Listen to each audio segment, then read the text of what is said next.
Thank you so much. Thank you. All right. Great day. Thanks. You too. Good morning. Good morning. Good morning. So I was asked today to lead a discussion on fixtures. And that seems to me a little basic. So I apologize if this is a little basic, but this is something that I had to do to take an instructor, NCRAC instructor course. And this is very basic. So I'm just going to run through it because it's kind of my prompt to refresh your memory on what fixtures are. But then I think April and I'm hoping that it opens a discussion as to, is this a fixture? Is this not a fixture? And some things that you guys have run into, because I know we do have a lot of newer agents. And you may not have thought of some of the things that we have run into that you kind of have to go, uh-oh, I don't even know. Gosh, I wish I could stand up. Okay, so can you play it? Yes, that's what I was just doing, but I clicked it too fast and. Okay. Next one, sorry. Hold Sorry about my basic. I had like 2 hours to put this thing together when I did it. So this is really boring, but you can go to the next one, Timothy. So this is what you're going to learn today, how to define a fixture, identify examples of fixtures, and the difference between fixture and personal property in real life situations. So you guys know all this. It was originally personal property. It became attached to real property and becomes part of the real property, and therefore it transfers with the real property. Yeah. So this is the test kind of that people use, that we are supposed to use to determine, look, everybody's going, Irma, I just learned that. You just got out of school. I just learned this. So these are the tests that you think about in your brain to determine if something is actually a fixture or not a fixture. And they all kind of interweave with each other. Like one alone doesn't determine a fixture, but if the intent of the person was to attach it to the house, and the relationship, the property is now that it is attached to the house and how it is attached to the house. Because if it's attached to the house just with an ordinary plug, right, like a refrigerator, and you can unplug that refrigerator, that's not a permanent attachment. So that would not be a fixture, even though it was intended to go in the house and it was intended to be related to the property. And then the adaptability to the land use is kind of a really odd, awkward one, but basically, was it adapted to fit that house? Is it supposed to be in that little spot? So you can go on. I don't usually use that. I actually use what the best example of how to determine a fixture in my brain is something I learned a long time ago of picture yourself with that house and shaking that house. If you can shake that house and it moves, it's considered usually considered personal property. Is it going to tip over? Is it going to fall off the wall? The bracket that whatever you shook it is on may not be permanently, is permanently attached to the house, but maybe the picture does fall off, but whatever attached to is technically a fixture. I know that's a lot, but just picture that in your head of shaking the house. So common fixtures that we all know are light fixtures, countertops, cabinets, ceiling fans, window blinds, built-in appliances. But you guys all know that it's not just the window blinds are considered a fixture because they are permanently attached to their one unit. But what about curtains? Fixtures are The curtain rods are because they are permanently attached to the house, but that curtain is not permanently attached to the fixture. Unless it's custom made for that space. Yeah, like if you have a cornice or something like that, I've seen those where those would be considered a fixture. So here's, in my opinion, where all of that goes. I agree with you, and it is because it is more permanently attached and completely adapted to that space. But I still think there's a gray area if you agree that you kind of need to, when in doubt, write it out. Like that's one of those cases where you as an agent need to look at that and go, that didn't come from Target. And that was very custom. And so we need to have the discussion. Do you want it? And if you do, we better ask for it because it's not something that easily is removed and taken with them. But a lot of times I think what people think of, what our sellers think of as fixtures are, if it was here when I bought the house, it's a fixture. That's what in their mind determines a fixture, but that's not necessarily the case. So when they bought that, it's theirs because they paid for it, right? And when they bought that Nest thermostat, when the old thermostat went out, that's theirs. I'm taking it with me. I paid $200 for that. Well, technically, you're not, because that is very permanently attached to the house. It passes the whole IRMA test. So you can go on to the next one. These are just examples of like really common fixtures. You guys know all this, but we could talk about swimming pools. So we have above ground pools and in-ground pools. Obviously, an in-ground pool is a fixture. What about an above ground pool? Nobody wants to answer? I would say yes. You would say it's a fixture? So it depends. It depends. So we just had this come out in the new forms. Inflatable above ground pools are not considered fixtures. But if you think about a traditional above ground pool, how is it attached, or is it just floating there in the yard and they fill it every day? It's got something attached to it, which is attached to electrical, and sometimes it's usually electrical, like just the filter and the pump. I don't have a pool. There's a pool lady there. People know this. I'm a little jealous. I really want a pool, just so you know. I have pool envy. So they have changed it because there was a gray area with the inflatable pools that you buy at Walmart that you do fill. They're not considered permanently attached to anything. So, okay, we can go on. I think everybody gets planted trees and shrubs, right? Does anybody? Yes, ma'am. Are you saying that if the pump or filter are hardwired into electrical work that's been brought out there, it's a fixture? But what if it's just plugged in? So that's a great question. And I don't know of an example where there's one that is just plugged in. Would that be maybe an inflatable pool or an inflatable hot tub?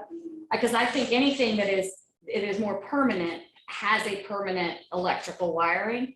But yes, I would say that would relate to the inflatables that you do plug in. It's considered personal property. You can unplug it, you can remove it, and it's like it was never there. There's no sign of it being left. And just to bring up, because I looked at the listing agreement and on the offer purchase, it does not differentiate between above ground and below ground. It just says swimming pools except inflatables. Except inflatable. So they pretty So much then say they are that. saying that an above ground, if it is not an inflatable, is, yeah, thank you. We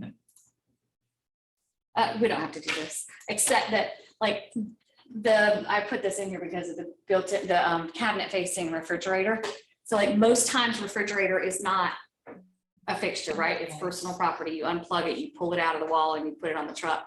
Obviously, this one is built specifically for that. It looks pretty permanently attached and it is now adapted to that space. We would all call that a fixture, right? Is that the TV built in? Go back. I think that's the microwave. And I would agree with you that I question the same thing of, I think you'd have to see a little bit more of it because to me, it looks like it's a box. Hold on, let me make sure we're talking about the same spot. No, it's the one above the door. It's actually a TV, but that'd be Yeah, interesting. so that's old Oh. school TV. Yeah, that'd be. Oh, it is a TV. When I looked at it on my small screen, it looked like that was the microwave. That would be kind of a tall microwave. Vertically challenged me. But this looks like a box that a TV fits in. Mhm. So what is y'all's opinion? Is it a fixture or is that personal property? I still say personal property. I would as well, because that box can be used for other things, can be used for just about anything. But if it were attached to the wall with that frame, like if it's a flat screen attached to the wall and it's got a built-in frame all the way around it, what do you say then? Then it's a fixture.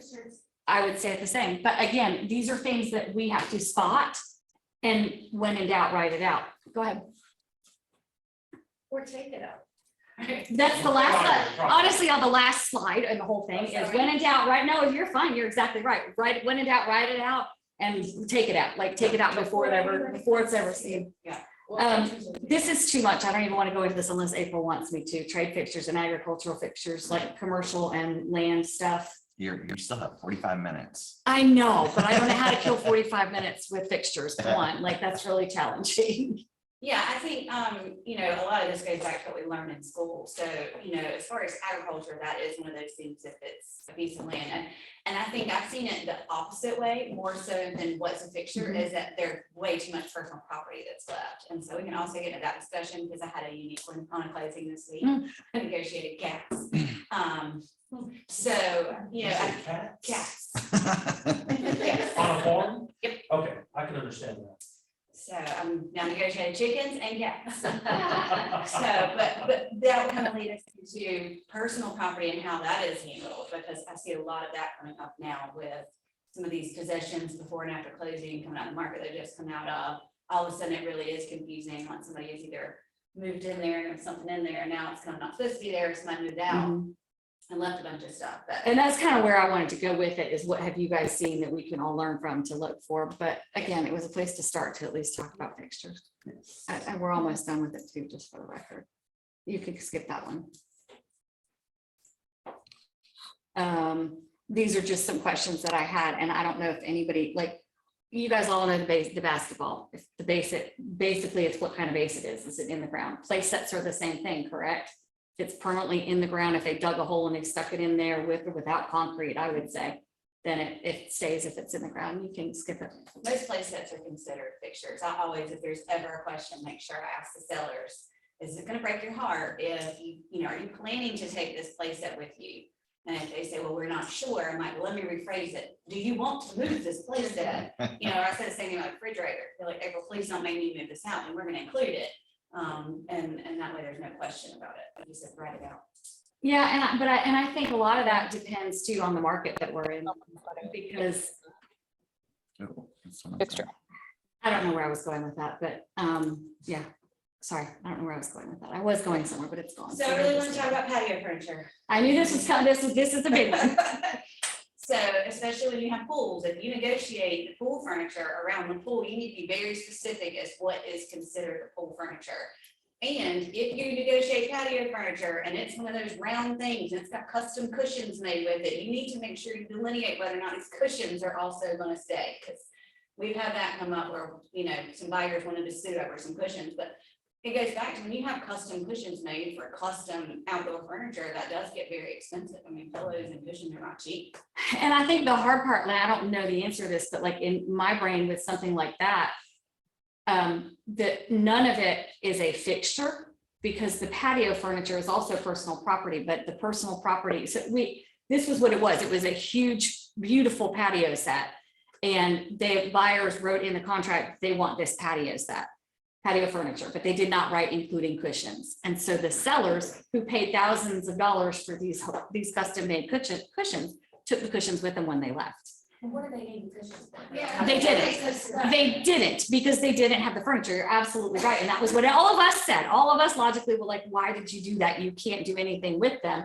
But they did. Buying another furniture. And maybe they were going to buy the exact same furniture. I'm not sure. But They took it to their beach house and they were planning to kind of reduplicate the furniture set. And so I had to call Will Martin on this, because when I tell you the buyers were really willing to stop the train on $1 million purchase, it was some daggone cushions. I'm not kidding.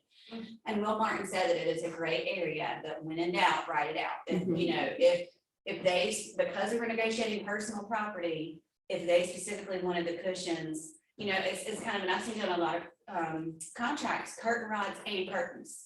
You know, if there's curtains that match the carpet, that matches the this, it matches the that, I've seen so many people write it in that they want the curtains and that. So again, if there's ever a question, because they're only just Velcroed onto the, or they just sit on the furniture, it doesn't necessarily mean it's right, it is not affixed to that personal property, and it's really not affixed to the house either, which is, so yeah, it's a very, very gray area, but when in doubt, write it out. You do have a question from Caitlin. What happens in the event that someone wrote on the offer to purchase that they're leaving XYZ item, or better yet, it wasn't listed on the offer to purchase at all, but the buyer expects it to remain, like a fridge or a stove, and then it's gone at the final walkthrough? They have to put it back if it's so a stove is typically in North Carolina considered a fixture, right? And a refrigerator is not. Refrigerator is typically considered personal property. So in my world, when I'm writing any kind of offer, if they expect that refrigerator to be in that house, I write it in the offer. I never write stoves, although I do see a lot of people doing that. And I don't think there's anything wrong with it. I just personally don't, because it specifically lists even in the offer to purchase that a stove is considered a fixture, correct? If you, every once in a while in a really old house, you'll see a stove kind of sitting in the middle of the floor, like there's no countertop around it or anything. Have y'all seen that before? And I do write those in because I want it to be really clear, because it's not really clear in that case in my mind. But if they do not leave it or do, then they have breached the contract technically. So we stop the closing, they put it back, they can offer a concession.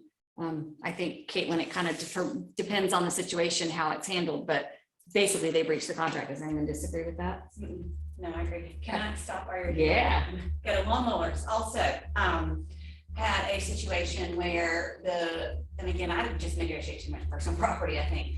But the buyers wrote in that they wanted the riding lawnmower in the garage. Well, seller and I just totally were like, yeah, I mean, she was moving into an apartment, they can have the lawnmower, yada, yada.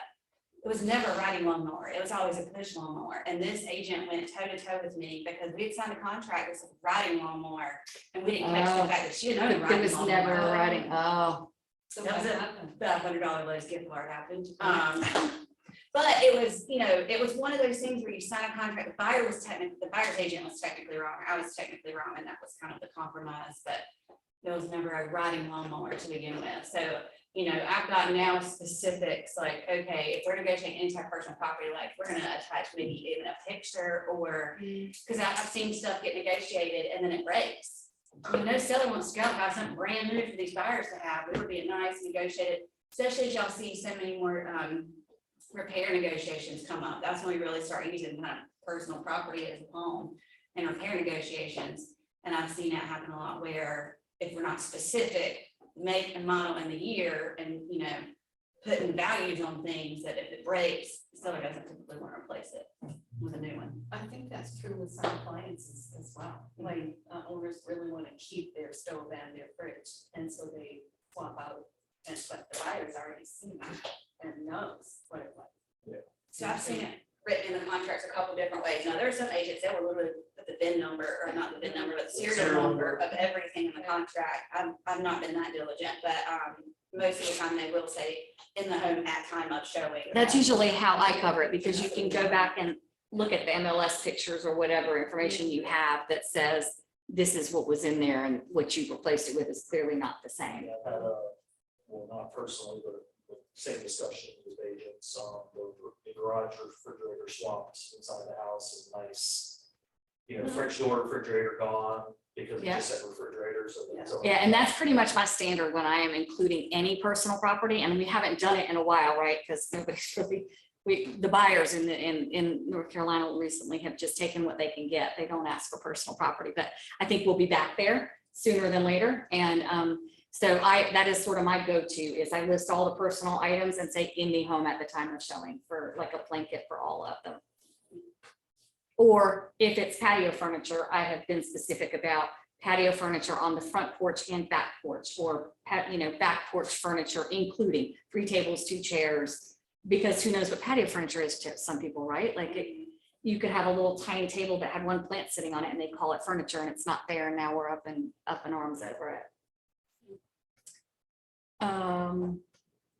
And everybody knows we're still, can you help me with this? Because in my mind, still the TV mount is the fixture. The TV is the personal property, correct? Correct.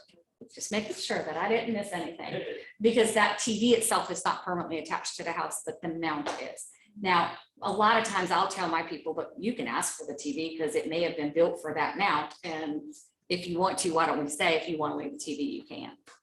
But I think most of the mounts have become standard now too. Back in the day, they were. That's definitely one with a lot of people that you have to make sure you tell them that the mount is supposed to stay.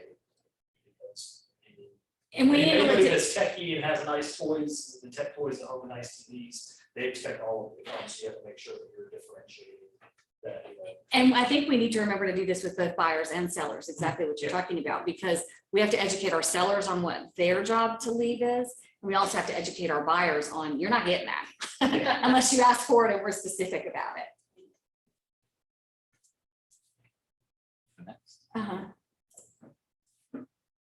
Fireplace screens and utensils, obviously. Does anybody think that the screen and the utensils stay with the house? I can see why they would do that. But do they? No. Not unless it's a built-in screen, like if it's one of those that is attached with the clips and everything. Talked about TVs, talked about swing sets. What about storage sheds? Depends on its foundation. Permanent or? Does it? According to the contract, any type of storage building on the property is supposed to.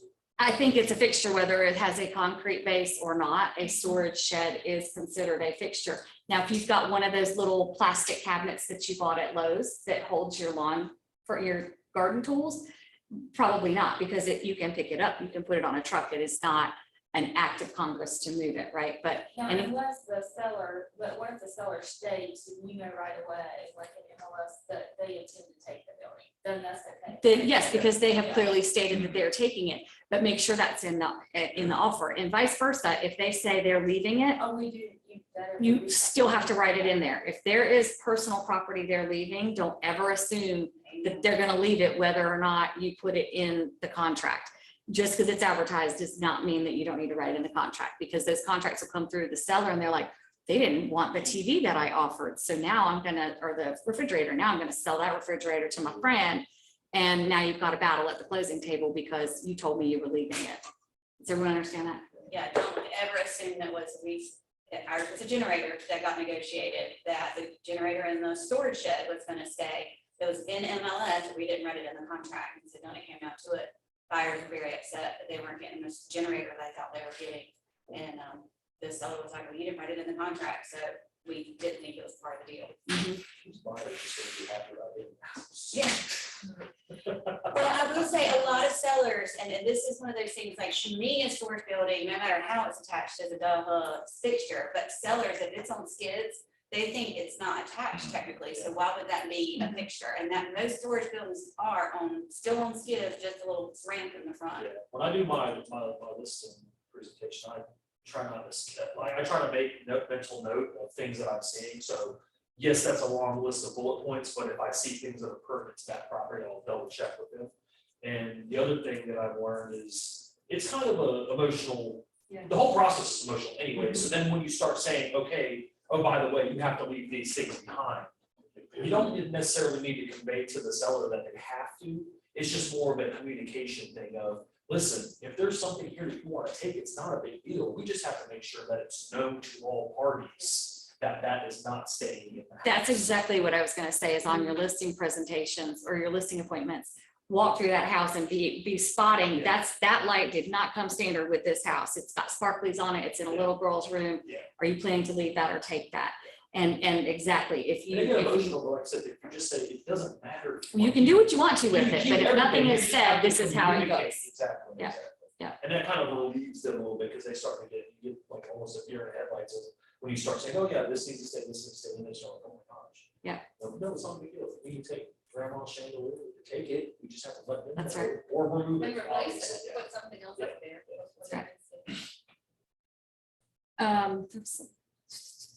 Garage door openers and remotes is a new one you really need to ask about. That's a new assumption, because I couldn't tell you the last time I used an actual garage door opener. Everybody programs into their car. And that's always the first question. Where did the sellers leave the garage door opener?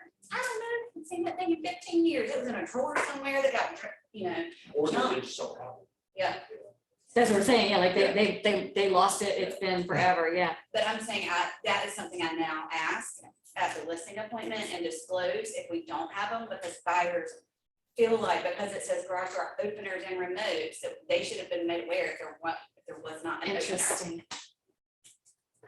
They're $50 or less. Well, that's what I was gonna say. I've always just said to people, just so you know, they may not still have their remotes, because a lot of people program to the car, but if they don't have the remotes, you could buy one aftermarket. They're real easy to hook up to you. I'm just saying, because of the Yeah, verbiage in the contract, some buyers and buyers agents take it as, well, if there wasn't a remote, then y'all should have bought them, or let us know that there wasn't, it wasn't included. No, it's a great point. I've not thought of that for listings. It's a very good point. Okay, next one. We're gonna Like talk- decorative statues. is a good one. I've had that happen Go for it. with the statues. I had an investor purchase one of my listings, and in the investor's addendum, it was very clear that nothing could be left behind that was personal property. I get a call on closing day saying, we're not closing, there's a statue in the backyard. I'm like, are you kidding me? She sends me a photo and it's like this tall, just like a little angel with wings. I had to drive 25 minutes to go pick it up and send her pictures that I had picked it up before they would sign the paperwork. See, I got a client that was like, where's that angel with wings over here? Yeah, I same. saw it. I'm like, it's a grave marker. Took it out. Yeah. Well, they left the body. Yeah. All right, so. No, and we can talk, it might be a good time to talk about the koi pond. Who knows about, who's met Bill Gallagher, Mr. Bill Gallagher? Okay, Bill Gallagher is a legendary instructor. And I don't know the exact whole story, so you might have to help me fill in, April, but he once told a story of, he sold a house with a koi pond. And you know, a koi pond is built into the ground. It has the fountain and everything, beautiful pond. And he tells it way better than I do, obviously. But when on closing day, the buyers got to the house and they're admiring the lovely koi pond. And the 5 beautiful orange and white koi that were in there are no longer in there, they're gone. And the buyer's like, where are my koi for my koi pond? It's like, well, we took them with us, right? One died. Oh, one Yeah, died. there was 5. Okay, see, I And didn't one realize died, and he was like, so you should now write, you know, whether or not they are living, like how many fish are actually in there. Oh my God, I totally got that wrong. It's okay. I have had that happen with a guy with a pond, and he had like 30 different varieties of koi, and he, you know, wanted me to include that in the listing because they were worth like $85,000. I do now have exotic koi, so I get it, but we got them from somebody else who's moving. I didn't pay that for 'em. But they do, it's kind of like a Japanese maple tree. They grow in value as they get larger. And so this guy, What are you gonna do with them? Do they sell I'm them? just telling you this, I had to negotiate, you know, with our potential buyer that these koi were expensive. And so that's what Bill was Wow. saying in the thing, was that there was 5 koi pond and 1 died. And the people were mad. They wanted their 5 koi and wanted the sellers to go buy another koi fish. Wouldn't it be a good idea to put something in that says these are live and they may not be Yes, and I live? think that's also what his point was, is Yeah. when you're dealing with live animals, you Yeah. might need to be specific. I've never negotiated a live animal. I guess you have a few times now. Do you want to talk about them now? So these were chickens, and there was 6 different, this is really right down on Finland School Road, and it was more about the seller wanted to leave them. I mean, both of these are, you know, the seller wanted to leave the chickens. They had this gorgeous chicken coop, and of course the buyers wanted them. And I really did use that example, and I was like, we will write in these chickens as a part of the contract, but we are not guaranteeing any are gonna be alive at the time of closing. Like, these are at no value, unfortunately, these chickens are coming, but they had all different kinds, like, I can think of some of the ones you used to have, like the fluffy white footed ones, and I mean, just a lot of different ones, and I think that's another one of those questions you should ask, because when I went on the listening presentation, I mean, they had this elaborate chicken coop. And I was like, so what's the plan for this? And they're like, well, we're moving into an apartment, so you can't take it, so we really want to find somebody who wants chickens. So it was a great discussion to have with our future buyer. Like, obviously, you're buying a house, you really like this massive chicken coop, but you also like the chickens that come with it. So we negotiated them, but it was at no value, and we did not ensure. it. Did you put, I was gonna say, did you put anything in there about if they die? Yeah, I mean, in an email, I don't think I put it in the contract like Bill says, but. And then this week I had to negotiate feral cats because the seller didn't want them. So my seller put a feeding station up like half a block away to try to get them to draw them away from the house. Let's get done. Mhm. Yeah, April has a lot of experiences that make us all go, what? Is anybody friends with Leona? Yeah, All right, so she posted 2 photos earlier this week that said, are either of these considered a fixture? And I'm curious, since we have the experts, great one. there was one that was a shelf that was held up with like leather ropes. Do you think that would be considered I would not call that a fixture. Mhm. or personal property? Yeah, I think that's personal property. So here's Here, my go around, check definition, and everybody. here's what I explain to my clients is, what is the intention of this item? Mhm. So for instance, one of my builders, actually, he's a broker and builder, when I sold his personal house, I get a call from the buyer's agent, and when I walked through, they're like, they're taking our bathroom mirrors down. And I was like, I called him, I was like, what did you do? And he was like, and mine are the same way, my bathroom mirror just came from Kirkland's, or just hanging on a nail on the wall. But guess what, they are serving a purpose in that bathroom, so even though they're not on some elaborate mount, in my opinion, that is a fixture that should have stayed. Now vice versa, some crazy people about cushions, there was a large foyer mirror. And I mean, it was an elaborate $4,000 mirror, and they assumed because it was attached to the wall that it stayed. Well, its method of attachment was there was like a blocker board, Strip. I've got and one. this sat on top of it. So technically, the mirror was not attached to the wall. So we left them the mount just like you would the TV, so we took the mirror. because that was a decorative mirror in the foyer. It wasn't a mirror serving a purpose in a bathroom. And mirrors in bathrooms are expected.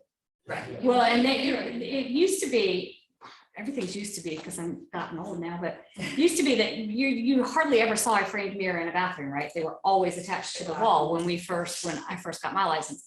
And then the framed mirror that you buy at Kirkland's became more popular. And so that's why they added it in the contract, because I think if you are applying IRMA, I still feel like that bathroom mirror would be a personal property, in my opinion, if you're using the IRMA test. And that's why they wrote it in there, that it is considered a fixture in this case, kind of like the stove, right? The stove technically, half the time the builder doesn't install that anti-tip, so it is not permanently attached to the wall. You can pull it out and take it with you. Yeah, and just to differentiate on the offer and the listing agreement, it says mirrors attached to walls, ceilings, cabinets, and doors, but obviously yours wasn't attached.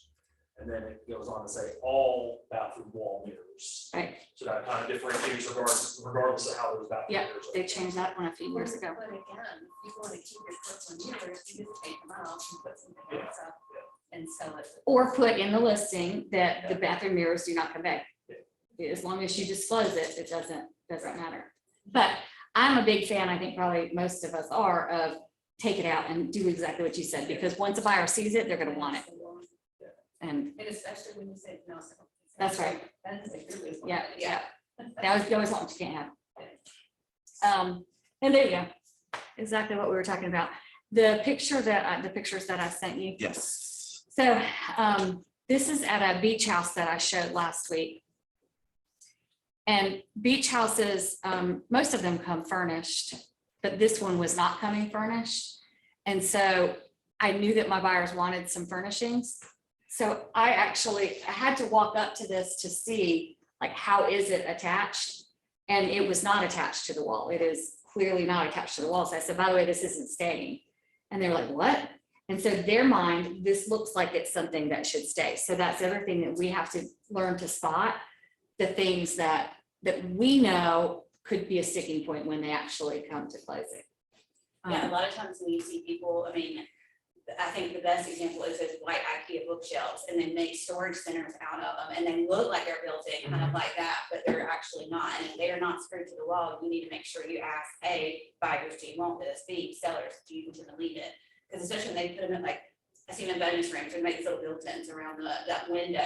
It looks like it should stay, and then you get there the morning of the walkthrough and it's gone.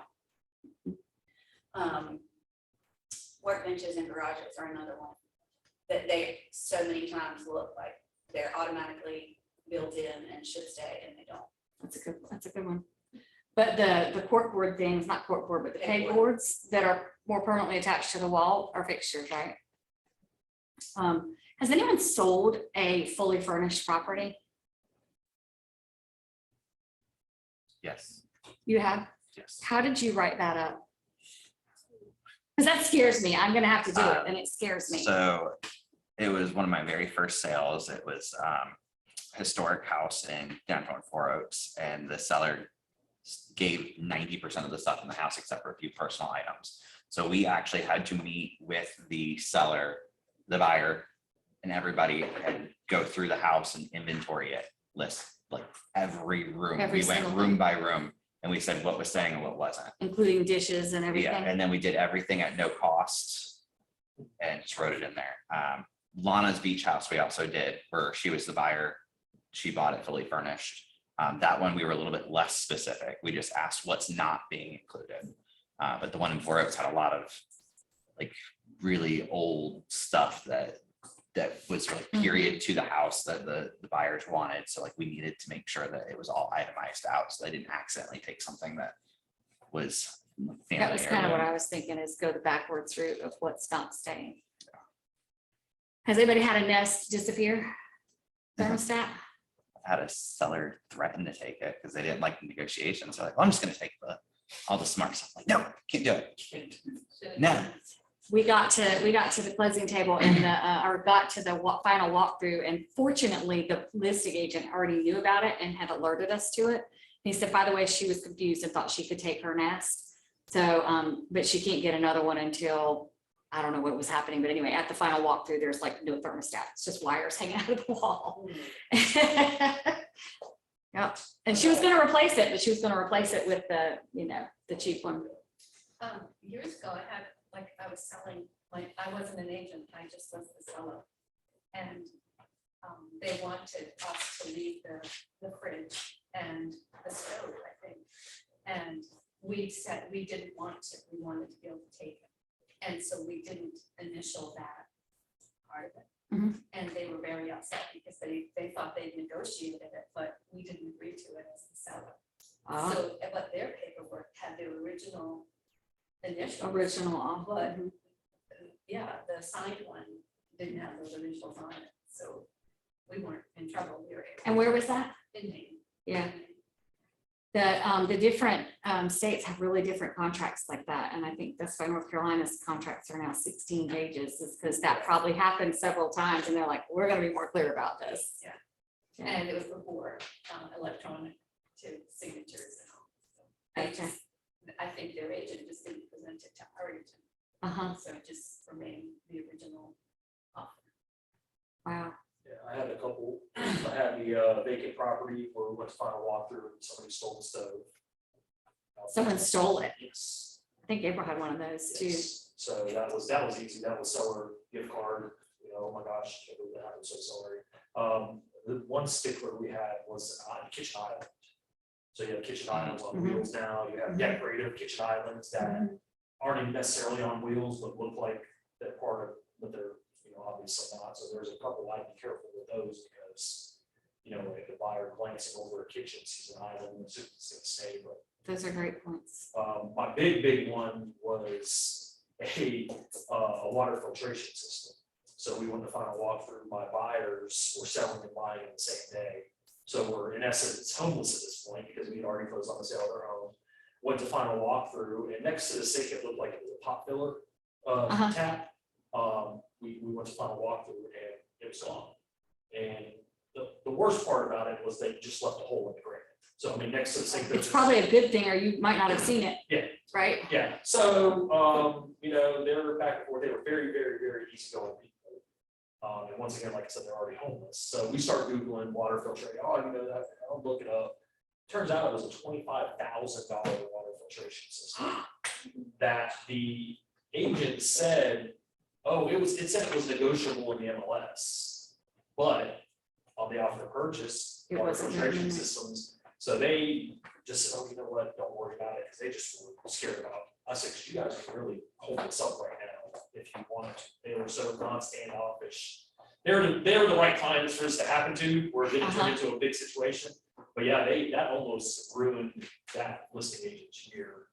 Yeah. Because They would have had to either come up with a comparable system or. Because it was in the, at that time, it was in the contract as a fixture. That's the worst time to lose a deal. Yeah. Or to fall apart, you're going, you know, all the time and all the work. And like I said, I mean, they were very easy going, they didn't want to raise it for us. I said, you guys technically say I'm not gonna close until we go back in. Like, call the agent, she says, yeah, it was like a $25,000 water filtration system.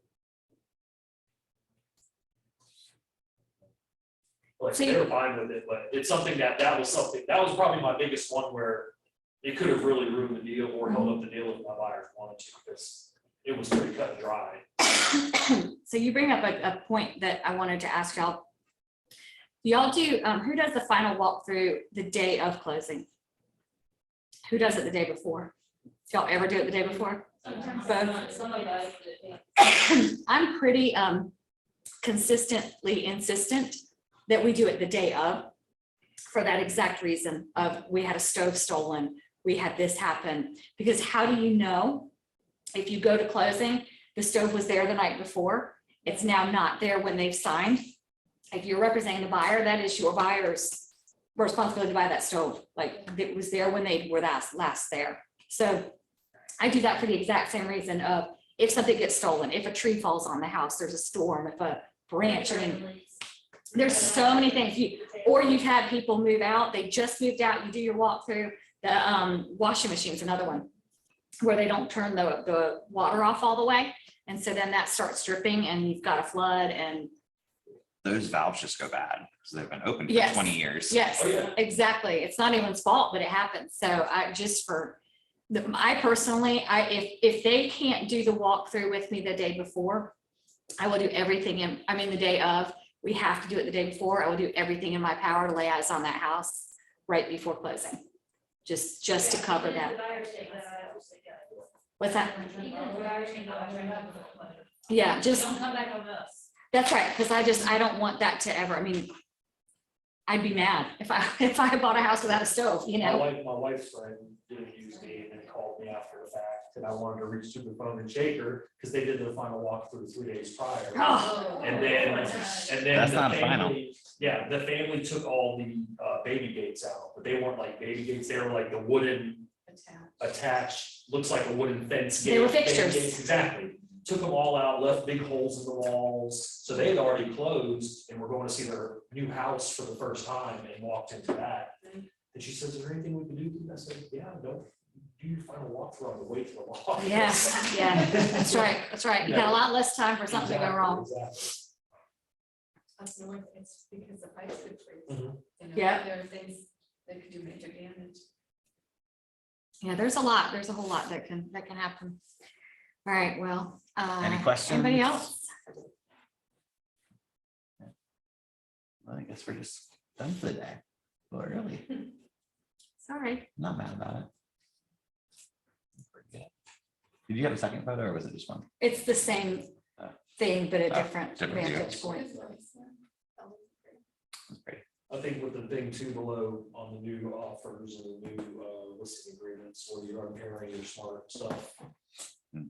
It Yes. is a pain, because I went through that when I purchased our last house. Everything had smart, smart thermostats, smart fixtures, but I couldn't get into any of it. Because the owners had to go in and cancel or release, whatever it is. I spent weeks trying to get everything lined up because there'd be something that, oh, I forgot to do that, I forgot to do that, so. That's a good point. Does everybody know what he's talking about? That they've written in the contract where you have to unpair your smart devices. The seller has to unpair before they leave. And so I don't know, short of just an email follow-up to say, hey, can you confirm that they have unpaired everything?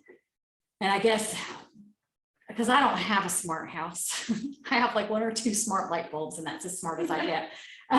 So when they unpair, can they still use it? They just can't use it from their apps and stuff? Like if it's a I believe thermostat, so, yeah, they can still. you can still do it old Yeah. school. Yeah, and it's a whole lot harder to get a You gotta seller set to it up. respond when they've done moved out of state. That's my point. Yeah, that's 2 my, weeks after closing, I'm trying to get in touch with them and they've got their whole plate full of stuff, so. that's my point. And that's why I was trying to determine, like, when do we start asking for that as a buyer's agent?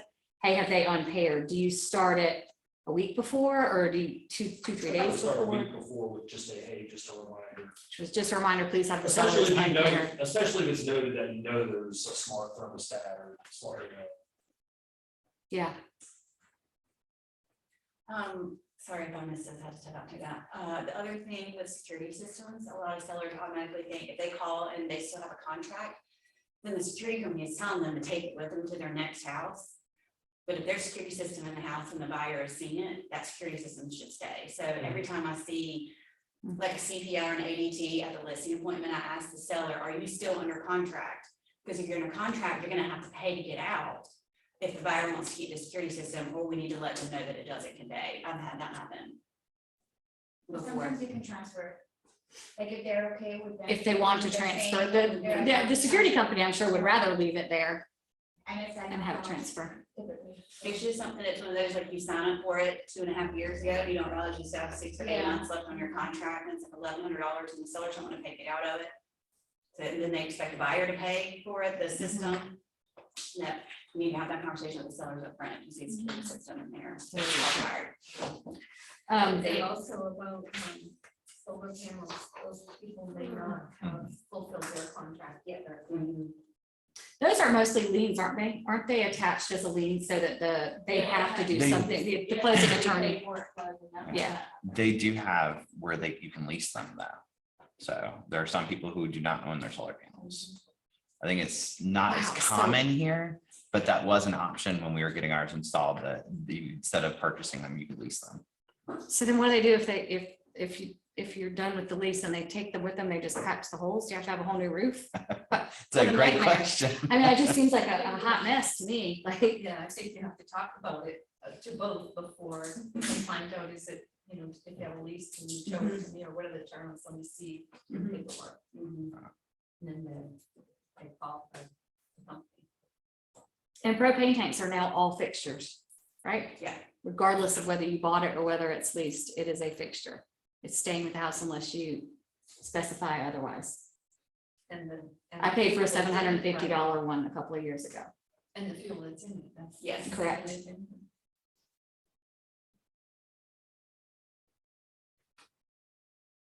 We got any fun fixtures, questions, issues?